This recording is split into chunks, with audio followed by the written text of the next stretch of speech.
it seems like we are back to construction zone.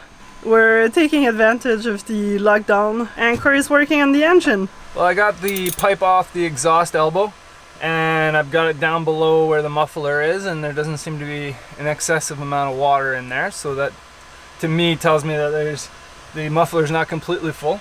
I might try to reach back there and just lift up the muffler to see if it's heavier than I remember it, but it's really hard to get to because it's underneath the gas tank and is really tight in there, so I can't really dismantle it entirely without tearing apart the whole boat. But anyway, it doesn't seem like there's an excessive amount of water in there. So now on to the injectors. I gotta remove these caps holding down the injectors on both sides, so 2 bolts. Then I also have this little return line that connects to this return line. And I just took off the little hose clamp, but you can see the hose is pretty beat up. It's already leaking actually just from trying to pull it off. So I'm gonna cut it there because I don't have a whole lot of slack or extra, and hopefully I still have enough to hook it back up. I mean, it doesn't matter too much since the engine's not running, but that's gonna solve part of our issue because we pretty much had a leak almost at that point. We definitely need some new hose at some point. So I've read that Yanmar specifically don't have a whole lot of fuel going back through the return line, but as you can tell, there's no fuel at all going back through the return line. So that does make me think that the injectors are part of the issue here, because turning it over with the decompression levers up or down, which really shouldn't matter for the fuel, it doesn't change the amount of fuel going to it, I don't get anything coming out of the return line. But when I crack the injectors, I get fuel coming out of the injector. So to me, that means that the injectors are stopping the fuel from getting into the engine, which I kind of hope that's the issue, because that would really mean there's a lot less problems. I know we have problems with compression, but if I can get fuel into the cylinder, then it should run like it did before. I don't know. I mean, our main reason why I'm thinking that there's problems with the injectors are because I did have a bit of sludge in my primary filter, the one that's supposed to remove water. There was no water, but there was a bit of sludge at the bottom. So I'm thinking maybe somehow some sludge got past both the primary and secondary filter, and maybe a bit of debris has clogged up these injectors. How's the project going in? Pretty good. I wish I had 2 17mm wrenches, because I was able to loosen the one for the back, because these need to come out of their little slots here, the fuel lines here, and that one comes out fine, but the other one's a bit stiff. Oh wait, no, actually I am able to loosen the right one. Perfect. Alright, so now they're out of the injectors. The fuel intake, I just had to loosen this one a little bit. But when you're loosening these and they have the back nut, you need to hold that nut in place so it doesn't move. And unfortunately I don't have the right size wrench, 17-inch or 17 mil, and then you can loosen it off, and then when you tighten it up you want to hold on to the back nut as well. Alright, so now I'm just taking off the retaining cap here. 2 nuts, this little thing. Now this injector should come out.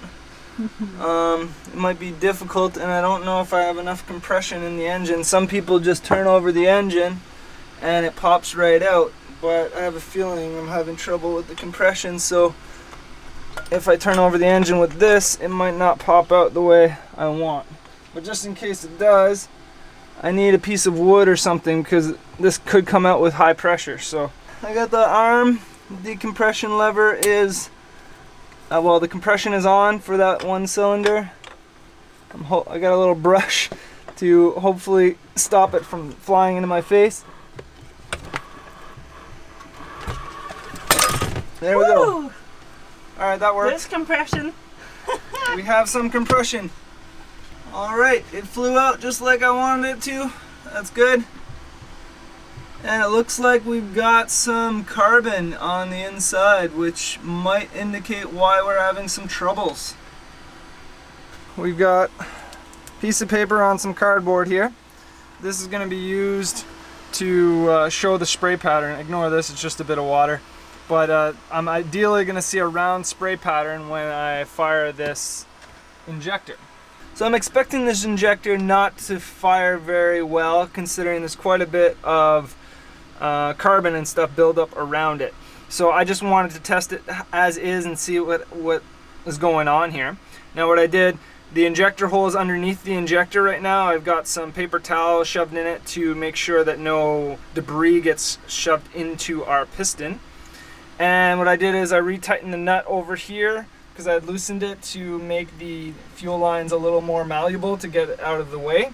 And then I reconnected the fuel line to the injector here. What we're going to do is we're going to turn over the engine by hand and hold the piece of paper and cardboard above it and see what sort of spray pattern we get.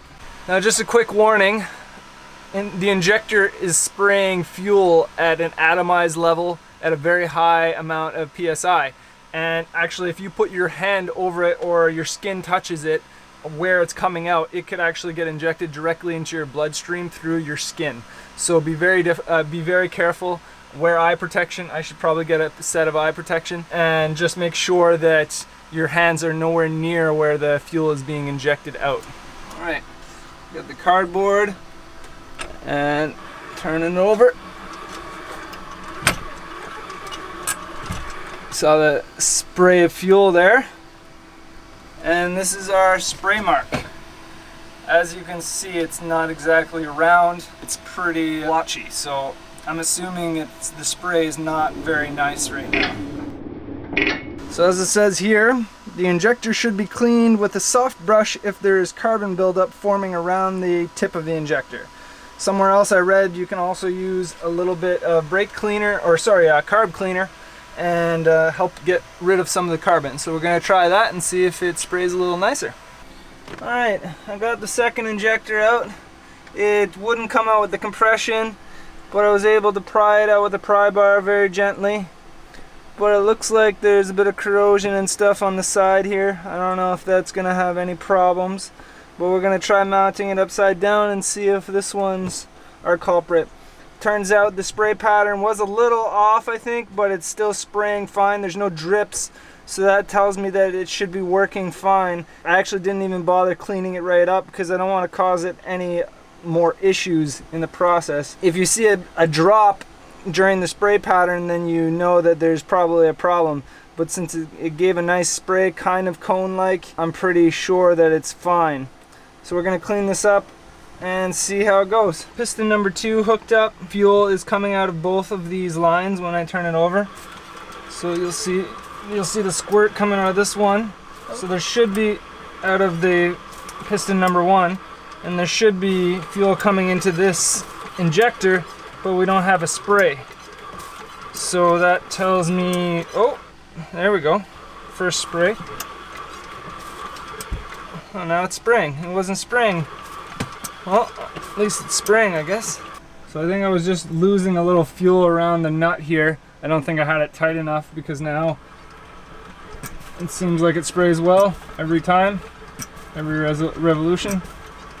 Well, I'm just labeling everything, so I know which cylinder is which part went into each cylinder. Luckily I only have 2, so it's pretty easy to keep track of, but I just want to make sure I don't swap one for the other.